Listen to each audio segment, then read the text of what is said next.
আজকের ভিডিওটা আওয়ামী লীগের জন্য খুবই দুঃখের একটি সংবাদ হতে চলেছে।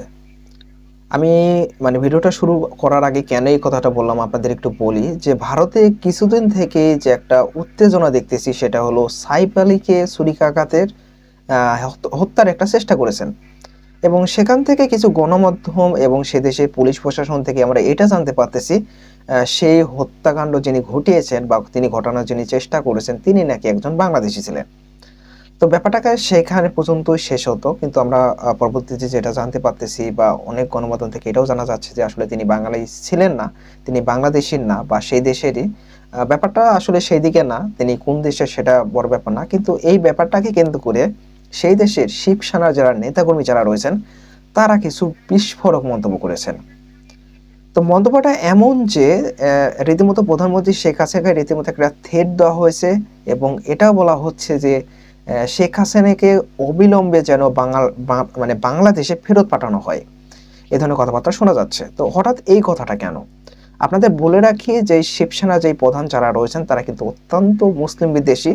আর যেহেতু বাংলাদেশের সাবেক প্রধানমন্ত্রী শেখ হাসিনা তিনি একজন মুসলিম, তাছাড়াও আমরা এটা জানতে পারতেছি তাছাড়াও বাংলাদেশের আওয়ামী লীগ যারা করেন, যেই আওয়ামী লীগের যে নেতাকর্মী যারা রয়েছেন তারা কিন্তু ম্যাক্সিমামই মুসলিম।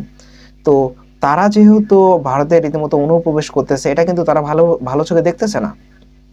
তো এই ব্যাপারটাকে কেন্দ্র করে তিনি এটা বলেছেন যদি এই যে ছুরিকাঘাতে তাকে হত্যার একটা চেষ্টা করা হলো সেটা যদি সত্যি বাঙালি করে থাকে তাহলে সেখান থেকে সম্পূর্ণ বাঙালিকে তাড়িয়ে দিতে হবে এবং তার সাথে এটাও বলা হয়েছে যে শুধুমাত্র আর সেটা শুরু করবে শেখ হাসিনাকে দিয়ে।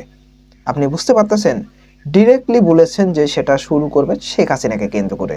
মানে সর্বপ্রথম শেখ হাসিনাকে বাংলাদেশে পাঠিয়ে এই যাত্রাটা শুরু করবেন। তো আসলে ব্যাপারটা কোন দিক থেকে কোন দিকে ঘটেছে আমি সেই ব্যাপারে বলতে চাচ্ছি না। কিন্তু শেষমেশ এটাই বলতেছি যে এই মুহূর্তে কিন্তু আওয়ামী লীগের আ মানে সাবেক প্রধানমন্ত্রী শেখ হাসিনা কিন্তু রীতিমতো বিপদেই রয়েছেন।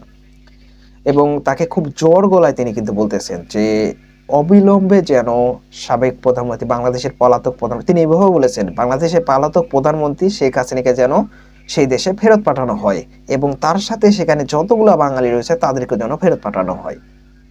তো বুঝতেই পারতেছেন ব্যাপারটা আসলে কতদূর গড়িয়েছে। যদিও বা এখনো সেইরকম তথ্য পাওয়া যায়নি আসলে তিনি কে ছিলেন বা এই যে, যে ঘাতক যিনি রয়েছিলেন আসলে তিনি আসলে আদতেও বাঙালি না অন্য কোনো নাকি ভারতীয় এ ব্যাপারে কিন্তু কোনো রকম স্পষ্ট বোঝা যাচ্ছে না। কিন্তু তাদের কথাবার্তা থেকে এটাই বোঝা যাচ্ছে যে বাংলাদেশের যেই আ মানে পালাতক যারা আওয়ামী লীগের কর্মী রয়েছেন তারা কিন্তু ইন্ডিয়াতেই গিয়েছেন এবং সেখানে গিয়েই তারা আরকি এই নাশকতা তারা কিন্তু চালাচ্ছে। এগুলোই আমরা জানতে পারতেছি। তো আপনাদের মতামতগুলো কমেন্ট বক্সে জানিয়ে যাবেন এবং এই যে শিবসেনার যে মতামতটা আমি যদি ভুল না করে থাকি তিনিই সেই ব্যক্তি। তো এই যে মতামতটা আপনি কেমন চোখে দেখতেছেন? আপনার মতামতগুলো কমেন্ট বক্সে জানিয়ে যাবেন। তো ধন্যবাদ সবাইকে। দেখা হচ্ছে পরের কোনো ভিডিওতে এবং আপনি এখনো আমার এই চ্যানেলটিতে নতুন হয়ে থাকলে দয়া করে চ্যানেলটি সাবস্ক্রাইব করুন। সাথে অল নোটিফিকেশনটা একটু বাজিয়ে দেবেন। ধন্যবাদ সবাইকে। আল্লাহ হাফেজ।